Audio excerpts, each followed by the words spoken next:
All right, I think we're all back. I am recording. So, what was discussed in the breakout rooms? Who wants to share with some points that some of your group members might have brought up, or some points that you might have brought up?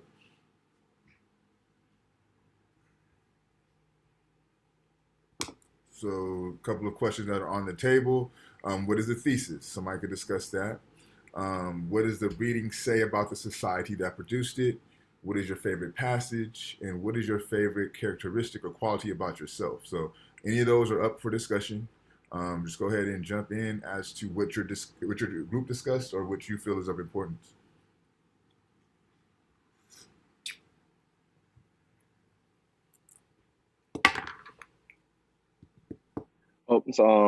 So when we talked about like what does it say about the like civilization, like the context of the passage, we were talking about how it was wrote in ancient Kemet, so pharaohs and everything were the leaders around there at the time.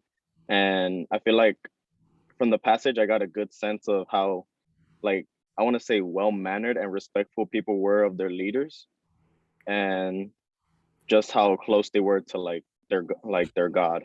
That's how I feel like what I interpreted from there. So, to paraphrase Ricardo, and correct me if I'm wrong, it was a very ordered society, right? It was a structured society where leadership took a precedent, and there was Yeah, also a society governed by spiritual principles, right? So there's a religiosity that was imbued into the society. yeah. Um, cool.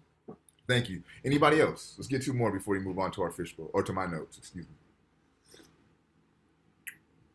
Um, what I saw was that like instead of just being follow your leader, it was more follow who you think is righteous and don't follow someone just because they came from like a sad or like background, but follow someone who's in your morals. And it was just a lot of not like be like yourself, but stand still to your morals and don't like stoop low or be too arrogant. Hmm.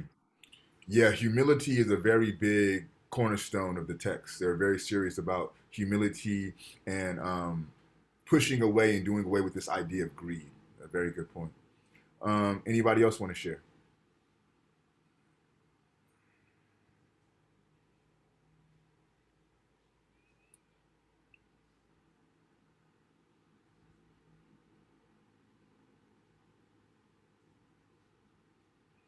So, Alyssa Cruz, what was discussed in your guys' group?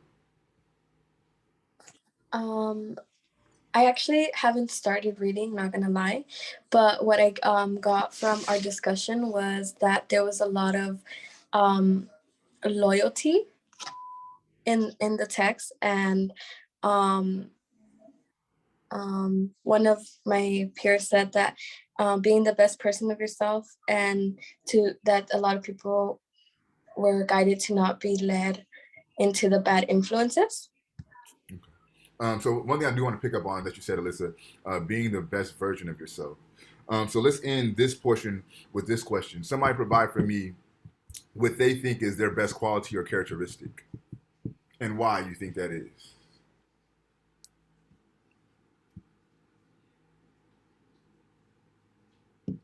You don't have to read shit to know yourself, right? So, what is your best quality, and why do you think it's your best quality? I think my best quality is like being able to have good discussions because if you don't have good discussions and like good listening skills, then you can't like better yourself or get more knowledge. That's it. Nia, correct? How you pronounce your name? Naya? Naya, excuse me. I did that last time. Naya. That's a great segue to going into my notes on the reading because this idea of being a hearer becomes very profoundly important in the text. And if you read closely, you see how good speech and the ability to hear good speech is a fundamental component of the society. I think that was in this number 7 of the thing where it said if you're among guests at the table, and it said to like not speak until spoken to and not to look them in the eye, and then he'll give food to those that he favors. Yeah. Yeah. So knowing when to speak, knowing how to speak, and what to say is fundamental within this text. So what I'm going to do is I'm going to go into some of the notes that I found. Also, I'm going to provide you guys some context on the reading that you guys did not have access to. This is the book that I pulled the reading from. It is literally called The Teaching of Ptahhotep, the oldest book in the world. And through my notes, you'll see they'll add some validity to this claim of it being the oldest book in the world. So, in the preface, another thing, I don't know, for you guys who read, right? Read the introductions, read the preface, read the foreword. That becomes very important. It gives you some contextualization for the text. If you skip past that and get into the meat of the text, you oftentimes miss very important information. But in the preface, right, I was led to be informed that Ptahhotep was 110 years old when he was writing this. Again, 110 years old when he was writing this text. At the time, he was in line to become a pharaoh, but he opted to go into the priesthood, right? And what it says in the preface is that the education system within Kemet puts you down two paths, right? One path would be politics, so to become the pharaoh. One path would be more of the spiritual order, so to be a priest, to be a sage, something of that nature. Ptahhotep, he chose to be a priest opposed to being a pharaoh, okay? The Metu Neter is what the Kemetics themselves call what we would call hieroglyphics, right? So when the Greeks came into the temples, they seen what's written on the temples, they called it hieroglyphics, but what the Kemetics themselves called it was Meter Neter, and that is spelled NWD. M as in Mary, DW, MDW, N as in Nancy, ETCHER, the Meter Neter, right? Now this is the Africa's and the world's, not only Africa, but the world's oldest written system, okay? The world's oldest written system, and there's no evidence of a development period, right? And so why that becomes important. They cannot find any records of them on going through the process of developing this written language system, right?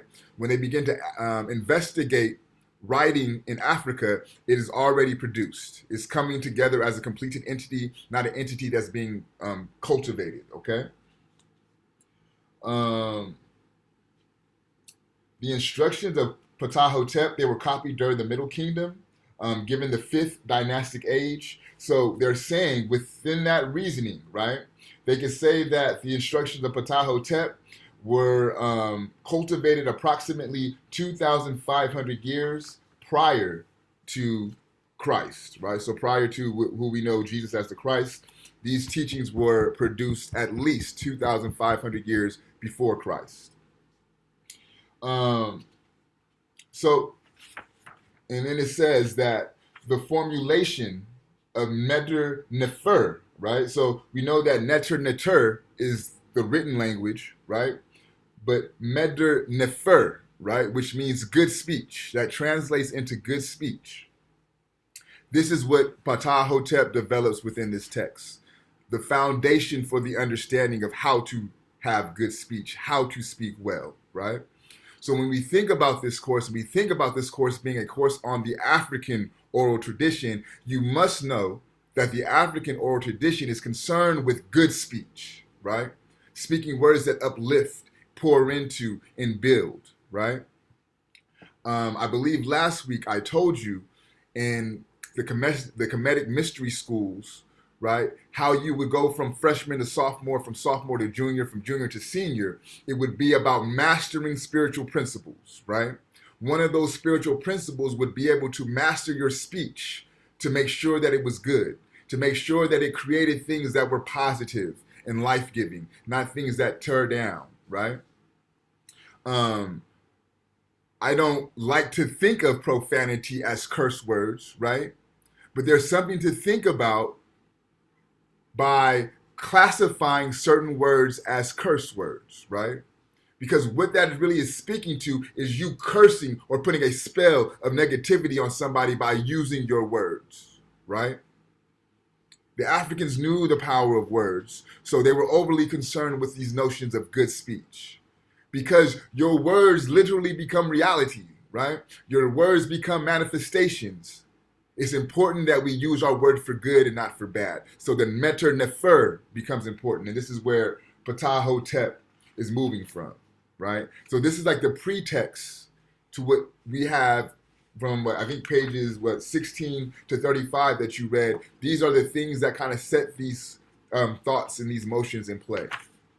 Also for me, as I was reading the text, I was attentive to how many times speech is used, how many times to hear is used, right? I'm just going to read one passage on page 16, right? And it's towards the bottom of the page, starting here. And it says, may your servant, this is Ptahhotep speaking to his superior, right? May your servant be authorized to use the status that old age affords to teach the hearers, right? So here we have here. So to tell them, again, talking about speech, the words the words of those who have listened, right? So he's asking his superior, let me use the wisdom of my old age to teach the society, those who are willing to hear, the words of those who listened, right? To the ways of our ancestors. So the words that Ptahhotep is seeking to imbue into the society is the words and the message of her ancestors, right? And of those who have listened to the gods. Again, listening becomes important. Going back to Naya's point, right? Her ability to listen, she thinks is her best quality. So this is directly in line with the ancient Kemetic text. May I do this for you, so that strife may be banned from among our people. Somebody tell me, what is strife? What is strife?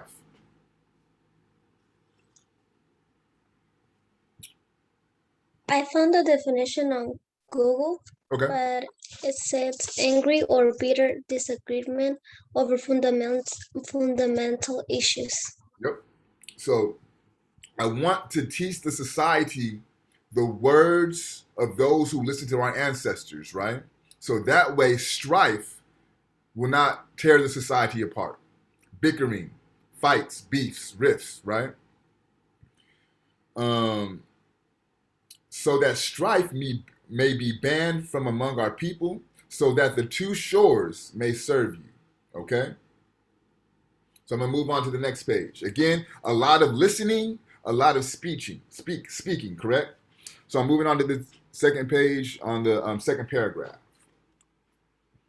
And so begins the formulations of Medr Nefer, good speech, to be spoken by the prince, the count, God's beloved, the eldest son of the Pharaoh, the son of his body, mayor of the city and visor, Ptahhotep, instructs the ignorant in the knowledge and in the standings of good speech. It will profit those who hear. It will be a loss to those who transgress. Ptahhotep began to speak to Pharaoh's son, to prosperity, right? And then from there he goes into the proverbs that you guys read. So those are my notes. Before we jump into our fishbowl, are there any questions about the notes or the information that I provided? No? All right. Any questions for clarification? Nah, I would just I'm gonna ask you like if you could repeat the last part of your notes, because I was listening, it kind of cut off and all that and I didn't quite get that. Yeah, so they end the reading before he goes into the actual proverbs, and he says, and so begins the formulation of Medr Nefer, good speech, to be spoken by the prince, the count, God's beloved, the eldest son of the Pharaoh, the son of his body, mayor of the city and visor. Ptahhotep instructs the ignorant in the knowledge and in the standards of good speech. It would profit those who hear. It would be a loss to those who transgress. Ptahhotep began to speak to the Pharaoh's son, to prosperity. So, does anybody want to volunteer for the fishbowl before I call people at random? We'll have 3 people, 4 at most. All right. So we have no volunteers. So Bridget, are you prepared to fishbowl today? Yes. Okay. 1 second. Let me write you down. So remember, you have two fish bowls per semester. We have Bridget. I'll just volunteer. I'll be the second one. Okay. Thank you, Jaime. If you want, he can go first.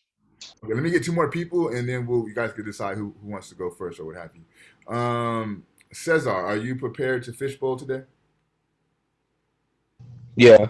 Okay. We'll get one more. Jessica, are you prepared to fishbowl today? No, not today. Okay. So you've used your pass for the semester. So if I ask you again, you have to be prepared to go.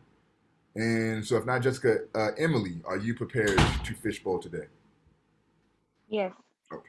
Emily will be our last one. So for your fishbowl, you could talk about whatever you want. You can literally read your journal verbatim, and that's fine. You could talk about what I just mentioned in my notes. You could talk about what was discussed in your breakout rooms, right? You could pull from any of that to contribute to your fishbowl. All I'm asking you is to say something to contribute to the conversation. Once Bridget, Jaime, Cesar, and Emily go, we'll open up the conversation to everyone in the class, and that will bring us to the close of class, okay? So whoever wants to start it off, it's on you.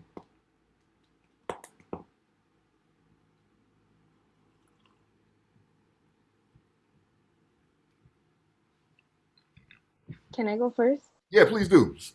Okay. I wanted to talk about how they really think that wisdom is really important. I noticed that how Ptahhotep, how he was trying to give I think it was towards his son instructions, and he was trying to pass on wisdom to him because since he is older than him, age to them is wisdom. So the older that they were, the more wiser that they are. And I really liked how they touched on various themes, some being leadership, silence, timing, truthfulness, relationships, and even manners. I think one of the paragraph that I read that really spoke to me was about relationships, and I think he touched on cheating too, how cheating was only gonna make you feel good for a certain amount of time, and after that you weren't gonna feel good anymore. And yeah, because I feel like in our generation a lot of people cheat, and I think all generations too, but they don't really think about what the effects are on the other people, on the other person of the relationship. And I really like that paragraph. Thank you, Emily. Who's next? I can go next. So I found this passage in the text very interesting. It was from paragraph 5 where it says, uh, don't stare at your host. Don't speak to him until he asks. One does not know what may displease him. Speak when he has spoken to you. I found that quote very interesting because it's like a way of mannerism, and especially growing up, that's how I was kind of raised to wait to speak and hear other people out. So yeah.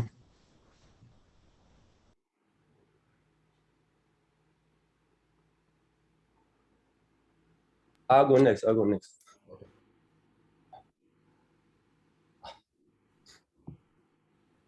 Go ahead, Jaime. It's on you. Okay. I was waiting for you to tell me if I could go or not. Paragraph 8 for where it says, if you're a person of trust sent by one great person to another great person, be careful to stick to the essence of the message that you were asked to transmit.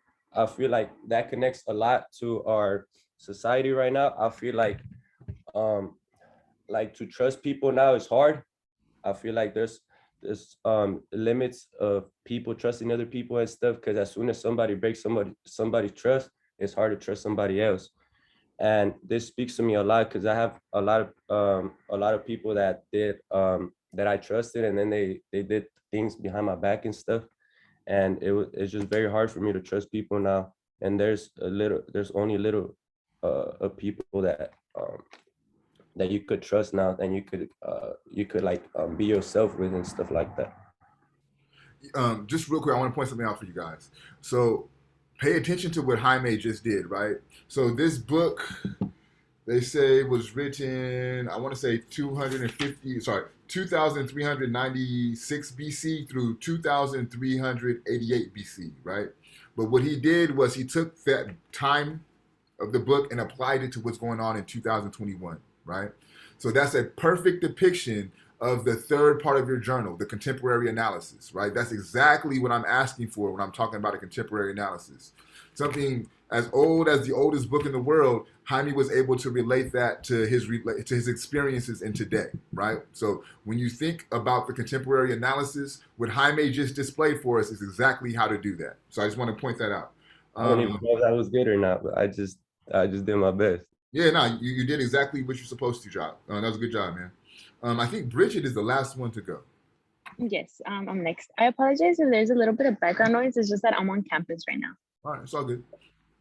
So basically, I wanted to add on what Emily said. That part of the text also stuck out to me because I think that when she said that that cheating might feel good at the moment, but I'm a psychology major, so what I've read and what I've seen like through experiences from like friends and people I know is that also like mentally affects a lot of people. So I think that like the way that I want to relate the text to like our own personal life is that sometimes those things have consequences that are very severe, and I don't think that the people that do it at the moment don't really realize how much it's affecting the person at the time. But I think that that's how it goes back to the text, that it's like it might feel good at the moment, but once you realize how much of an impact you're having on that person and the relationships they have in the future or the way they see or portray themselves, it affects them more than you actually think it does. Yes. One second, I just writing a quick note. So what I really hear on from Emily and really Emily and Bridget is this idea of consequences and the impact that consequences can have on other people, right? And if Yes. you pay attention to the text, a lot of what he's advising against and advising for is how you relate to other people, right? How you speak to someone is important for them, right? How you lead someone is important to them, right? Doing what's right, if you're in a position of leadership, is important to them. And all this ties back to this idea or to this notion of what we call relation, right? What is the root of relationships, right? When we get into Edward Glissant, and I believe the week 6 or something around there, we'll read the text Poetics of Relation, and he deals with this notion of relations very explicitly. But this text also, in a roundabout and more implicit way, is dealing with this idea of how a society relates to one another, right? So that is essentially what I'm looking for in the fishbowl. It's not too big of a deal. It's not too strenuous. It's not too crazy. You're just going to start a conversation about the things that you found of importance from the text. For Bridget, Jaime, Caesar, and Emily, how did y'all feel about the fishbowl? I feel like it was simple. I feel like it wasn't that hard. It's just I feel like some people just need to like have the courage and stuff. I feel like that's the hardest part. Just have the courage of coming up, saying I want to volunteer and all that, and just get it over with and stuff. I feel like just getting stuff over with in the beginning than waiting for it. And when it's almost due, it's better just to get it over with, in my opinion. Yeah, and most importantly, right, it's not that hard. I'm not looking for nothing crazy from y'all. Just speak on what you pulled from the readings, right? And the journal is set in place to give you something to talk about. The breakout rooms are set in place to give you something to talk about. I give you guys my notes. That way you have something to talk about. So really, you're set up for success as it pertains to these fish bowls. But what we'll do from here is we'll open the conversation up to everyone. We can discuss, again, whatever, everything is on the table right now. So anything that you found of importance, anything that you did not understand. The fourth component of your journal, the questions, if you want to address those questions now, please feel free. So yeah, whoever has comments, questions, or concerns, feel free to open it up. Those questions that you had in the chat in the beginning, like in class and stuff, were we supposed to answer those? Because I did. No. Those questions in the beginning in the chat is just for the breakout rooms. So Oh, once, just yeah, okay. it's just for the breakout rooms. But I mean, if you guys want to talk about that now, you could do that too. It's totally up to you. Talk about something. Still got what, about 20 minutes so before class is out. And like I told y'all, this class is very dependent on your interactions and you guys volunteering your thoughts and opinions. Because in effect, once I give my notes, I'm done. It's on the rest of the class is on y'all.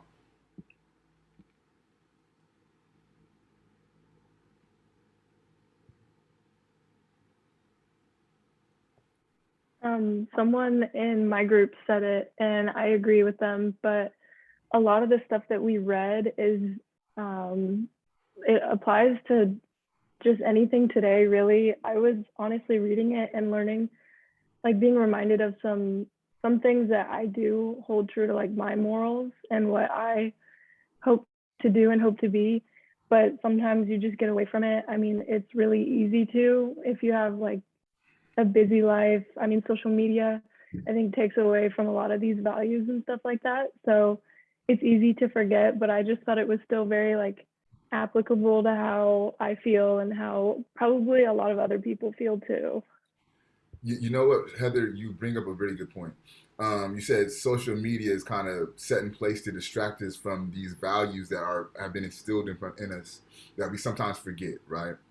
And I would go beyond social media and I would say that society, our society, this Western society, has been geared to keep you distracted from yourself, right? Um, Meditation, right? Why is meditation so hard for some people? The act of being still, the act of being quiet, right? The act of being with yourself, the act of going internal instead of existing from external, right? That becomes very difficult for people because we have trained to always be doing something. Even when you're doing something, we've been trained to still be doing something, right? We drive with this motherfucker in our hand, right? We've been trained to where we cannot separate ourselves from this. So when you talk about a distraction, right, they have evolved the distraction from a screen that you just click on every once in a while to watch TV to an entity that you keep on your person all the time, right? So you're constantly distracted. And then you take it a step further, we'll put this bitch on your wrist. So that way, if you don't have your phone with you, your wrist will vibrate to keep you further distracted, right? So again, this notion of societal advancement through the guise of technology should be questioned, right? Are these things increasing our ability to hear one another? Or is it decreasing our ability to hear one another? Is these things allowing us to relate to one another better? Or is it causing us to have more misunderstandings and more confusion, right? Would this be aligned with the way that Ptahhotep seen the society of Kemet, right? So you bring up a very good point, Heather. Thank you. Anybody else?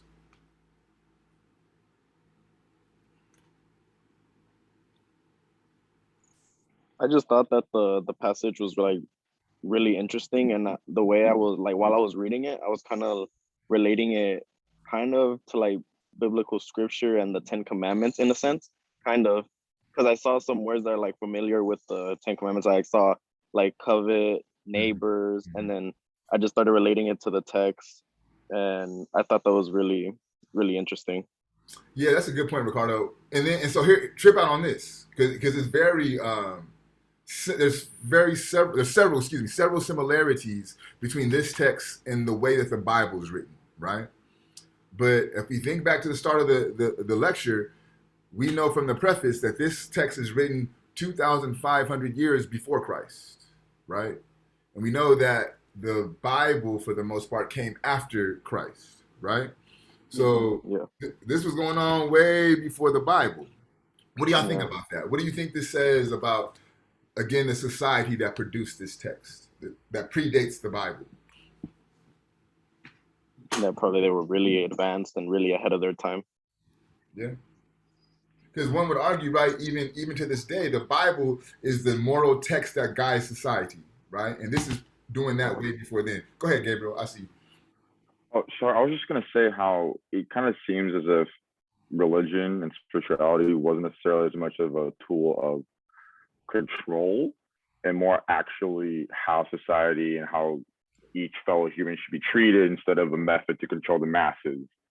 And that's what the Ten Commandments thing also perked up to me. But I like even reading this, you can tell there's way more, not empathy necessarily, but there's way more of like a kindness and like a love than there is in the Ten Commandments. There's less of a rigid way to go on about things. And I don't know if it was this class, but last week someone said, you know, is that why God is depicted so cruel and mean-spirited? I think it was this section. But if you listen to what Gabriel's saying, right, in this text, God is not this cruel, unforgiving God, right? It's not. It's like you do this or you go to hell. These are just instructions that will allow our society to function in a more harmonious standpoint, right? So I think that's a very astute observation, Gabriel. It's not that fire and brimstone, I'm going to fear you into acting right. This is just what we should do so we can all exist and be for the greater good of our society. And to me, that's a vastly different way of looking at religious instruction, right? And again, this predates in religion because really what these are instructions on how to live life, right? Which is interesting because who knows the acronym for the Bible? Yeah, the Bible is an acronym. Y'all know that? I don't know. Yeah, I'm not even a Christian. I thought y'all should know that shit. But it's basic instructions before leaving Earth, right? Basic instructions before leaving Earth, right? So what this is instructions on how to live while you're here on Earth, right?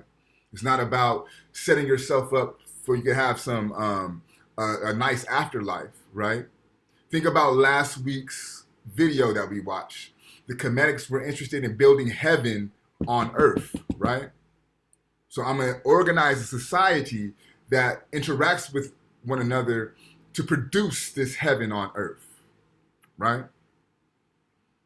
So again, it's not about fearing you into acting right. It's not about you do this or you'll go to hell. But we're going to do this because this is what we're supposed to do, right? This is what's ethical, right? This is what's in harmony and harmony and alignment with our society, right?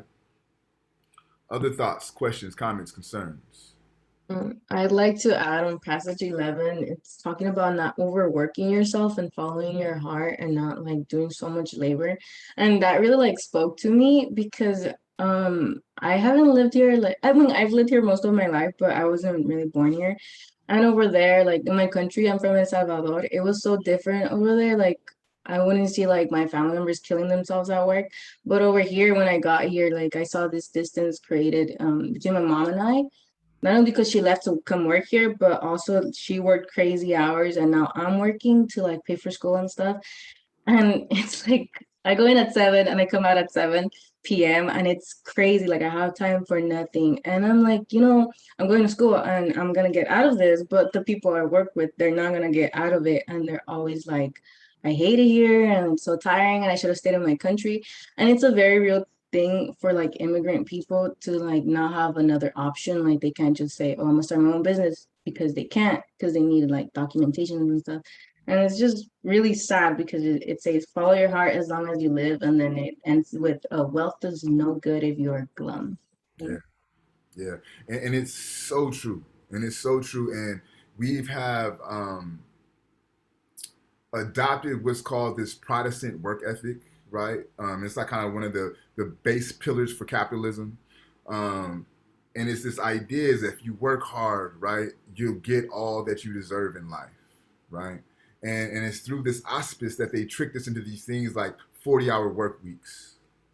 And to us, that's normal, but that's fucking crazy, right? If you're working 40 hours a week, what time are you spending with your family, right? What time are you spending to cultivate yourself, right? Dulce was talking about how she kind of forgot some of these. I'm sorry, Heather was talking about how she forgot some of these morals that were embedded in her early because of the distractions, right? Work is one of those distractions, right? Tupac said 25 and younger is the time that you're able to be rebellious, to be revolutionary, right? To challenge the powers that be, right? Because at 25, you typically don't have families. You don't have a career that you're trying to move up, right? You don't have a mortgage that you have to attend to, right? For me at 37, I don't feel comfortable going out there and risking my house, the welfare and the safety of my family, right? My job, right? So this is what he's talking about. As you kind of get comfortable and you get embedded in the society, you start to accumulate materials. You start to become slave to those materials. There's this notion of what's called wage slave, right? It's called a wage slave. Then what that means is if you don't work your 40 hours a week to get you that check that you're supposed to get on a regular basis, you will not be able to sustain yourself. You cannot pay your mortgage. You cannot pay your house, your car note. You cannot pay all these things that you need to survive. So you're a slave to that job to sustain your lifestyle, right? And we have accepted this as normal. My fiance is from Eritrea, right? And what they do is for lunch, you go home for an hour. You chill with your family for an hour. Then you come back, right? The whole country shuts down for an hour. How much happier would we be as a society if you know for an hour out of your day, you could come home, chill with your family, eat, chill, right? Have a little nap, and then go back to your business. Would that change this idea of mental health, right? So now the whole neoliberal thing is about mental well-being, mental health, right? It's a contradiction. You cannot have mental health and then a 40-hour work week. That does not work together. So putting meditation in my job is not going to give me mental health. How about giving me a fucking day off? That'll give me some mental health, right? But they don't want to talk about that. So we'll just meditate and we'll do some yoga and you've achieved your mental health for the week, right? So these things should be questioned. And I really love the point that you brought up with this passage because you're right.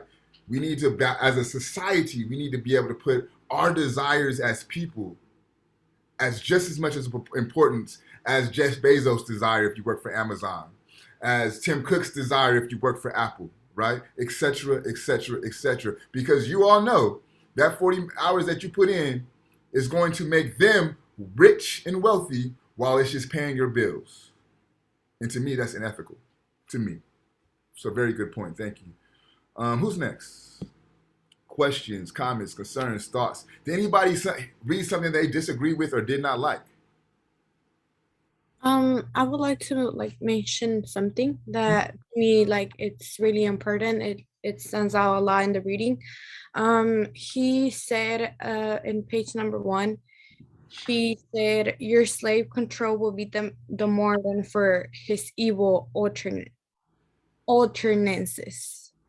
So, for that, to me, it's really important to think about because he's basically saying that we are letting other people control what we're doing because we are allowing that, and we should not let that control us. We should not permit that. I'm not saying that we should do whatever we want because we want that, even though it's bad. No, I'm saying that we should have a balance between our society, us, our beliefs, our cultures, and we should not let someone else get involved in our things because those are called personal. And to me, that's really important to talk about and to understand. Yeah. And I think because you're talking about number 2, right? I'm gonna read the whole thing because you're absolutely right, but there's a lot to that passage, and it's really about recognizing how hierarchies and disputes among hierarchies and how to deal with those, right? So it says, if you meet a disputant in the heat of action, right? So you come into an argument with somebody, right? One who is more powerful than you, but who you about to argue with got more rank than you do, right? Simply fold your arms, bend your back. So don't let that go, right? Fold your arms, bend your back. He or she has more rank than you. This is why, right? To confront him will not make him agree with you, right? So if he has more authority than you, your boss, your whoever, right? To try to get into an argument with him or her, it makes no difference, right? That's not going to make them agree with you, right? Pay no attention to his evil, and this is where Arceli was getting at, right? Pay no attention to his evil speech. If you do not confront him while he is raging, so let him go ahead and rage, let him go ahead and wild out, right? People will call him ignoramus. Your self-control will be the match for his evil utterances, right? So when he's going off and they're bugging, hold your peace. Those who are witnessing this take place will see that, that individual was tripping while you had composure. You handled yourself in a way that you should, right? This is how you deal with somebody who is in an authority position over you. This is how you handle that dispute with that individual, right? And he gives you two other ones to how to handle someone who is your equal, right? And how to handle someone who is below you. That's a very good point. Thank you. Let's get two more before we call it a day.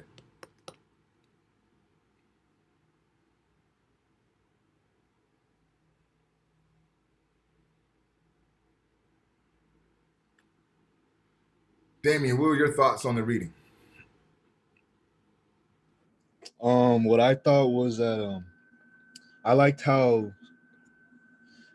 things were back then compared to how they are now. Just like on the fact that how serious people were to like their lives, and now some people like don't really have morals like that. They just care about I don't know. They're just caught up. Everyone's caught up in society right now. I feel like. Yeah, and I think with that society, our society is so materialistic that everyone's caught up in the desire to accumulate more material, right? And that's keeping us from looking into spiritual matters, right?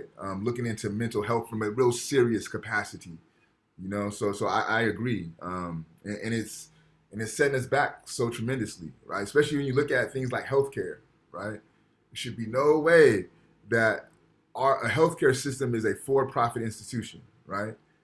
Like you don't get help because you don't have certain insurance, right? Or you will get looked at a certain way because of the insurance that you have, right? We have a system as to where the money dictates how you will be taken care of as far as your health, right? It's out of pocket. Last one. Can I go, Mister? Yeah, please. Okay, something that stood out to me was the how important it was to educate future generations, passing those good manners. So I come from a Hispanic culture.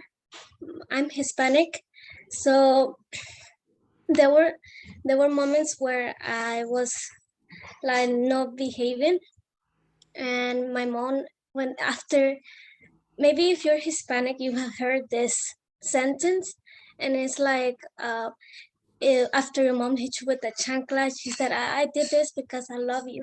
And that's something that stood up to me on the text, how it said that if your son stays and neglects your conceal and disobey, then punish for all his talk. So I think that was something that comes from another culture too, not just Hispanic. Educating future generation is important. So that's something that stood out to me.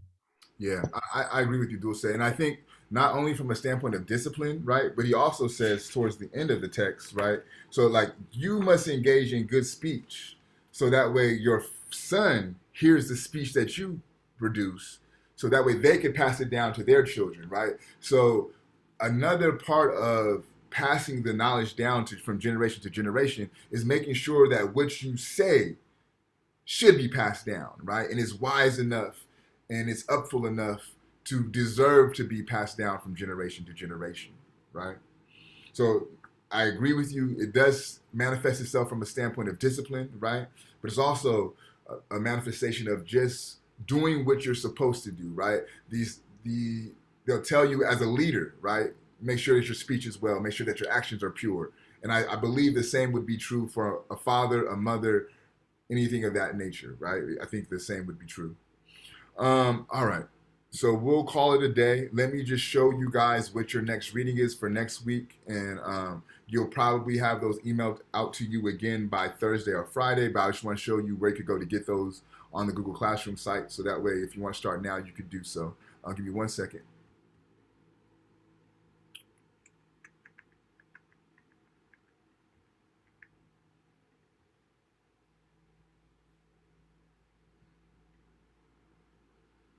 All right, share my screen real quick. So under classwork, we're still in weeks 1 through 3. And then this time we'll do Karanga Ma'at, parts 1, 2, and 3. 1, 2, and 3. This Kemetic Proverbs, that's extra reading. You can do that if you want to. But what we'll be discussing is Karanga Ma'at 1, 2, and 3. So again, it's 3 PDFs, but think of them as one. You only need to have one journal for each of these 3 readings. Well, let me ask you before I say something. How did you guys feel about the difficulty of this reading? Did you feel it was too difficult? It was a little dense for you? How did you guys feel about that? I thought it was super easy. Easy. Okay. All right. Well, cool.